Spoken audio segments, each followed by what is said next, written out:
Assalamualaikum, selamat datang di Najma Absin Channel. Di sini kalian bisa menikmati novel-novel yang aku tulis secara gratis.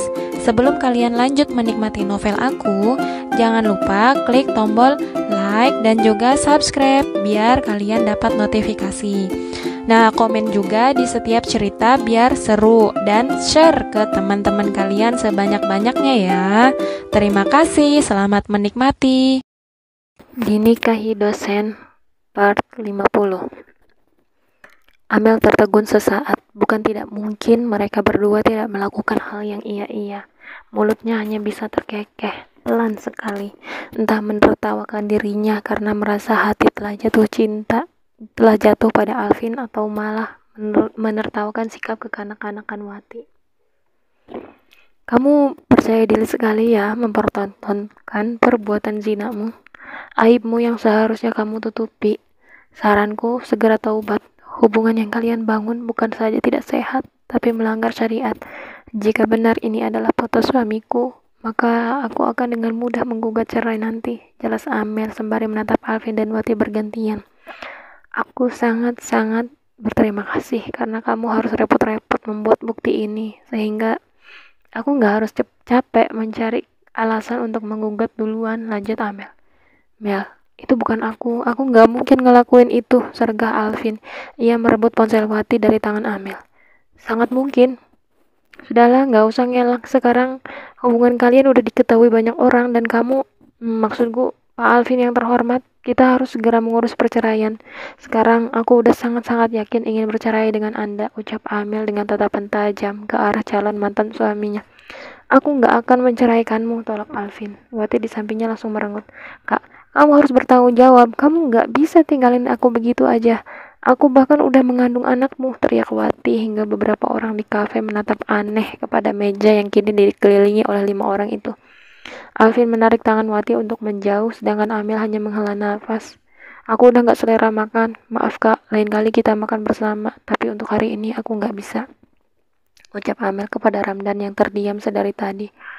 Ramdan mengangkat bibirnya sedikit. Ya, gak apa-apa, gak masalah, katanya. Amel dan Tiara saling berpandangan, lalu mereka memutuskan untuk pulang saja. Amel rasanya ingin mengistirahatkan diri dan pikirannya yang tiba-tiba dipenuhi oleh perkataan Wati. Wanita itu bilang dia hamil, anak Alvin. Wah, Amel tak pernah menyangka hubungan sang suami dengan Wati begitu jauh, hingga foto yang tadi ia lihat membenarkan semuanya. Alvin benar-benar pria tak bertanggung jawab, dan ia benci itu. Bohong jika Amel tadi berbicara pada Tiara ingin pulang saja. Nyatanya kini ia sedang mengurung diri di dalam toko miliknya. Untunglah sepi pelanggan, sehingga ia bisa sedikit merenungi perasaannya yang bodoh beberapa waktu belakangan. Bisa-bisanya ia sedikit menaruh hati pada suami yang jelas tidak tahu diri, di mana janjinya dulu yang akan menguatkan hati untuk tidak jatuh cinta kepada Alvin. Jikapun sekarang ia menyangkal, namun rasa perih di hatinya ketika melihat Alvin dalam keadaan begitu dengan Wati. Bukannya ia berarti ada perasaan cemburu di sana. Ia merasa tidak suka. Bukankah seharusnya ini menjadi kesempatan bagi dirinya untuk dengan mudah lepas dari jeratan suaminya? Kenapa? Apalagi yang harus ia tunggu? Amel mendengar langkah kaki mendekat. Secepat kilat ia merubah ekspresi wajahnya dengan senyuman. Saat membuka pintu tokonya dengan ramah, ia malah disambut wajah Alvin di sana. Amel hendak menutupnya lagi, namun tangan Alvin menghentikan. Mau apa? Tanya Amel. Saya nggak mau basa-basi lagi. Yang saya mau adalah surat cerai, biar bisa saya tanda tangani, ucap Amel dengan nada datar. Sedangkan Alvin malah menatap wanita di hadapannya tanpa kedip. Kamu percaya apa yang dikatakan Wati? Kamu percaya dengan foto itu? Tanya Alvin. Ia maju beberapa langkah untuk masuk ke dalam, namun Amel merentangkan tangan menghalangi. Percaya nggak percaya terserah aku, urusan kita apalagi, bukankah ini sudah saatnya? Bapak lupa perjanjian awal kita, hanya 1 semester, dan ini Saya aja sudah melakukan banyak final test, itu berarti inilah saatnya, jelas Amel. Ia membuang wajah risih ditatap sedalam itu oleh Alvin. Kamu cinta juga kan sama aku? Tanya Alvin dengan percaya diri. Amel menoleh, tatapannya mengejek. Kenarsisan Anda memang tidak pernah luntur, Pak. Tapi tolong ya, jangan begitu di hadapan saya. Karena saya jelas-jelas tidak suka dengan Anda.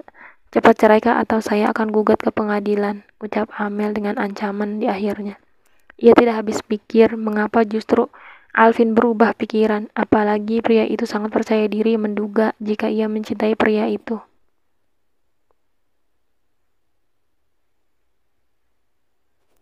Aku bilang, aku nggak ada hubungan lagi sama Wati dan foto yang kamu lihat itu editan, bukan aku Mel. Wati juga bohong tentang kehamilan itu. Aku dan Wati nggak pernah sampai segitunya. Aku tahu tata krama, moral, ajaran agama. Aku masih punya batasan Mel. Jelas Alvin sangat yakin dengan ucapannya sendiri.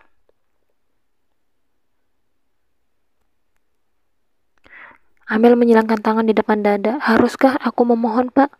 Walau Anda yang telah melanggar kontrak, karena seharusnya kontrak kita tetap habis, tapi Anda justru memperpanjangnya. Saya nggak akan mempermasalahkan itu. Saya hanya minta ceraikan saya, karena saya akan segera menikahi pria lain. Siapa pria yang akan kamu nikahi? Ramdan? Tebak Alvin, membuat Amel tersenyum sebelah. Itu tahu, saya kayaknya nggak perlu jelasin lagi. Capek mulut saya. Sekarang mau bapak apa? Tanya Amel gemas. Ia tidak sabar ingin menendang pria itu dari hidupnya, merasa bodoh sendiri, bisa-bisanya perasaannya harus terkecoh hanya gara-gara pesona pria itu.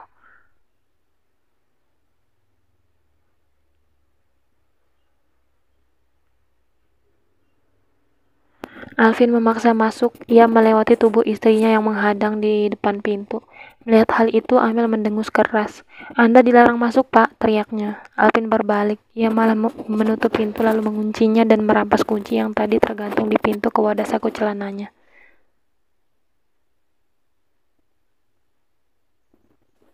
Pak, Anda apa-apaan? Teriak Amel marah. Ia menjulurkan tangan. Kembalikan kunci itu, pintanya. Namun Alvin menggeleng.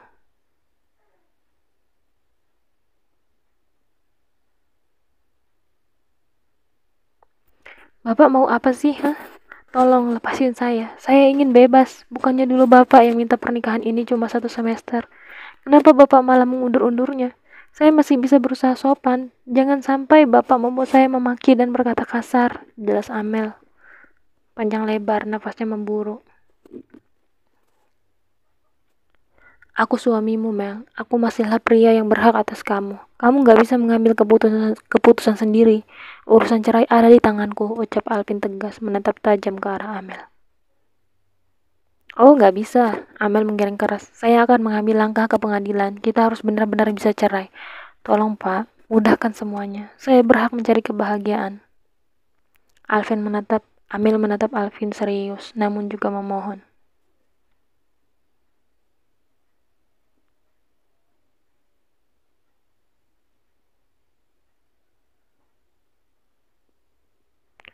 Alvin meremas pundak istrinya pelan. Amel berusaha melepaskan namun cekalan itu makin kuat.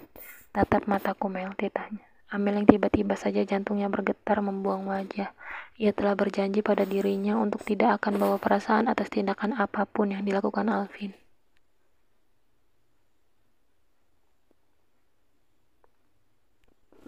Mel, katakan kalau kamu gak cinta sama aku, pinta Alvin. Amel menghela nafas, memberontak pun percuma sepertinya, karena tenaga Alvin lebih kuat darinya.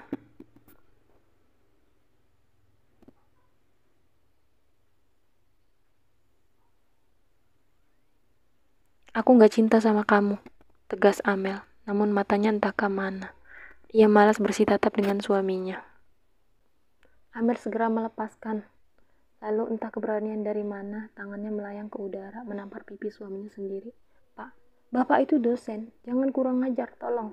Hentikan semuanya, jangan tahan saya lagi. Anda punya kekasih dan dia kini berbadan dua. Anda harus tanggung jawab dan tutupi berita ini, jangan sampai mencemarkan nama baik Anda. Amel berkata dengan dada kembang kempis, wajahnya memerah. Alvin hanya mengusap pipi bekas tamparan itu. Hatinya mencelos saat melihat air mata sudah berjatuhan di pipi istrinya. sekali lagi, tolonglah Alvin Mahendra, lepaskan aku sudah lelah, aku hanya ingin lepas darimu, jangan buat aku semakin membencimu. Mel, aku belum sempat Alvin menyelesaikan perkataannya. Amel memotong cepat. Kalau kamu benar mencintaiku, sekarang saatnya kamu merelakanku. Aku ingin hidup bahagia dengan pria lain selain kamu. Aku mohon, aku ingin kita berpisah baik-baik seperti perjanjian kita dulu. Pinta Amel. Ia merasa lelah karena harus menghadapi pria yang sudah menyakitinya begitu banyak. Tapi Mel, aku Lagi-lagi perkataan Alvin terpotong. Perasaanmu, aku gak ada hak mengatur. Tapi tolong, kamu gak ada hak memaksakan perasaanmu terbalas. Aku menyukai pria lain. Alvin mundur perlahan, menatap sayu wanita di hadapannya. Entah bagaimana perasaannya. Maafkan perbuatanku selama ini. Aku emang bukan pria yang baik ternyata. Aku udah merusak kepercayaan bapakmu. Aku merusak segalanya. Amel menyeka air matanya. Dari awal kita salah. Seharusnya pernikahan ini gak terjadi. Tidak, aku harap ini untuk yang terakhir kali. Mari kita hidup dengan kebahagiaan masing-masing mulai sekarang. Alvin menatap kosong ke depan. Amel tak mampu menebak pikiran pria itu, yang hanya ia lihat wajah yang begitu sendu. Maafkan aku yang udah memaksamu, tapi kamu harus percaya bahwa aku dan Iin tidak seperti yang kamu bayangkan. Baiklah, besok aku akan kirim surat cerai. Kamu silahkan tanda tangani, tapi aku ada syarat agar cerai ini sah. Apa itu? Tanya Amel. Menyeka air matanya. Dalam hati ia bersyukur Alvin tidak memaksanya lagi. Akan ia lakukan apapun demi lepas dari ikatan perkawinannya yang absurd ini. Izinkan aku cium kening kamu, ujar Alvin, membuat mata Amel membelalak. Ada-ada aja sih permintaan pria itu. Kalau nggak mau, aku akan lakukan lebih. Ancam Alvin di akhir. Oh, Amel tidak ingin Alvin mencium bibirnya lagi, apalagi bertambah parah dari itu. Akhirnya Amel mengangguk. Alvin maju beberapa langkah. Degup jantung Amel beriringan dengan semakin dekatnya jarak mereka. Maafkan aku untuk semuanya, Amelia. Cukup dalam dan lama Alvin mencium keningnya, hingga rasanya Amel begitu pegal dan hendak menjauhkan diri. Entah kenapa ia merasakan sentuhan itu amat menenangkan. Aku cerai kamu, Amelia, binti Haris, hari ini juga. Setelah mengucap itu tanpa sepatah kata pun, Alvin berbalik, menyisakan Amel yang menatap nanar punggung tegap yang semakin menjauh itu. Tiba-tiba ada rasa kosong di hatinya, berkelebat di ingatannya sewaktu pertama kali Alvin mengajaknya menikah. Lalu walau sempat menolak karena Ramdan akan melamarnya, pada akhirnya ia tetap menikah dengan Alvin. Ia ingat ketika Alvin merawatnya saat sakit, membelikannya buah kesukaannya, menciumnya dalam kegelapan, hingga pernah ia menjumpai Alvin mencium keningnya diam-diam selagi ia memejamkan mata dan mengucap maaf beberapa kali. Amel terduduk, matanya mengitari toko. Ia hampir lupa, toko ini ternyata adalah uang dari Alvin juga. Pria itu yang telah membantunya untuk membangun usaha. Ia tidak lupa. Beberapa kali pria itu membantunya, membungkus pesanan, mencatatkan pesanan, dan sesekali ikut mengantarnya ke toko kain dan perusahaan konveksi langganannya. Jika rasa yang sedang ia alami ini cinta, mengapa harus datang di waktu tak tepat? Mengapa saat kita harus berpisah, rasa itu datang?